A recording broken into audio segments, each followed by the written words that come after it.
اعوذ باللہ من الشیطان الرجیم بسم اللہ الرحمن الرحیم ثم اتموا الصیام الی اللیل۔ مومنین حضرات، یہ رمضان المبارک کا مہینہ جس میں اللہ نے روزوں کو فرض قرار دیا ہے، واجب قرار دیا ہے، رمضان کا ایسا مہینہ کہ جو برکتوں والا مہینہ، رحمتوں والا مہینہ، عظمتوں والا مہینہ، جس میں اگر کوئی ایک سورے کی تلاوت کرے گا تو اللہ کئی سوروں کی تلاوت کا ثواب عطا کرے گا، 70 سورے، 100 سورے، اس سے زیادہ سورے۔ اللہ نے اس مہینے میں ثواب کو کئی گنا اضافہ کر دیا ہے کہ انسان کثرت سے اس مہینے میں تلاوت قرآن کرے، روزہ رکھے، عبادت کرے۔ رمضان ایسے منایا جائے، رمضان میں ایسے منایا جائے کہ ہم عبادتوں کے عادی ہو جائے۔ رمضان المبارک اسی لیے آیا ہے تاکہ تم عبادتوں کے عادی ہو جاؤ، تاکہ تم ہر مہینہ یعنی رمضان کے بعد ہر مہینہ تم ویسے ہی عبادت کے عادی ہو جاؤ۔ اسی لیے رمضان المبارک کو کہا جاتا ہے شہر اللہ، اللہ کا مہینہ۔ رمضان جب اختتام پر ہوتا ہے تو منادی ندا دیتا ہے، اے لوگوں جنہوں نے توبہ نہیں کی ہے وہ توبہ کر لے، باب مغفرت بند ہونے والا ہے۔ یعنی اللہ اپنے بندے کا خود انتظار کرتا ہے کہ اس کا بندہ گناہوں کی توبہ کرے تاکہ اللہ اس کے گناہوں کو بخش سکے۔ رمضان کا ایسا مہینہ ہے، اور رمضان میں روزے دار کے منہ سے جو بو آتی ہے، اللہ کہہ رہا ہے وہ بو مجھے مشک و عنبر سے زیادہ پسند ہے۔ رمضان میں اگر روزے دار اگر سو بھی رہا ہے تو اسے عبادت کا ثواب مل رہا ہے، یعنی نماز پڑھنے کے بعد درمیان میں اگر کوئی سو جائے تو بھی اللہ نے عبادت کا ثواب رکھا ہے۔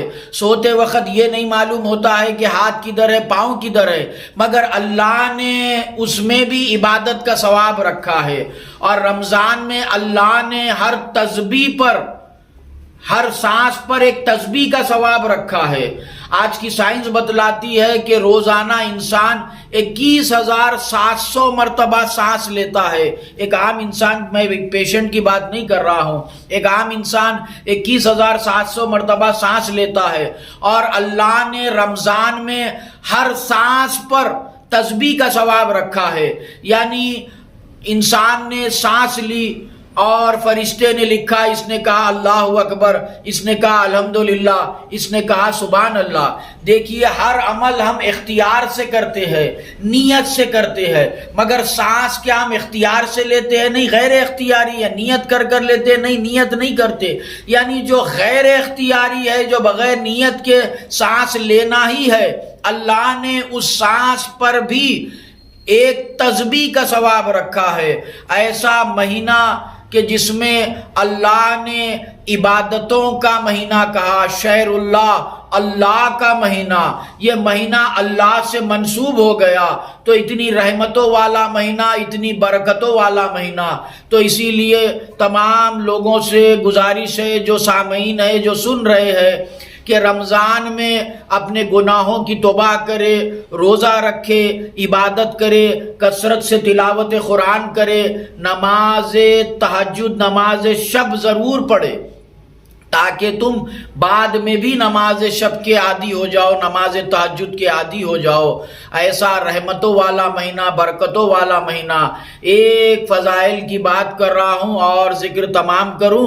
ایک فضیلت یہ کہ دیکھیے، میں یہ سوال کرنا چاہتا ہوں، کیا اللہ غفور الرحیم ہے صرف رمضان میں، رجب میں نہیں، شعبان میں نہیں، ذیقعد میں نہیں، ذی الحجہ میں نہیں؟ کہا کہ نہیں، اللہ ہر مہینے میں غفور الرحیم ہے، مگر یہ مہینہ اللہ سے منسوب ہو گیا تو ایک مہینہ اللہ سے منسوب ہو گیا تو اتنا فضیلتوں والا، برکتوں والا، رحمتوں والا، عظمتوں والا مہینہ بن گیا۔ تو دیکھیے، جس کا ہاتھ اللہ سے منسوب ہو جائے، جس کی آنکھیں اللہ سے منسوب ہو جائے، جس کا چہرہ اللہ سے منسوب ہو جائے، یعنی مولا علی کہ جس کا ہاتھ ہے تو ید اللہ، آنکھیں ہے تو عین اللہ، زبان ہے تو لسان اللہ، چہرہ ہے تو وجہ اللہ۔ اللہم صلی علی محمد و آل محمد وعجل فرجہم۔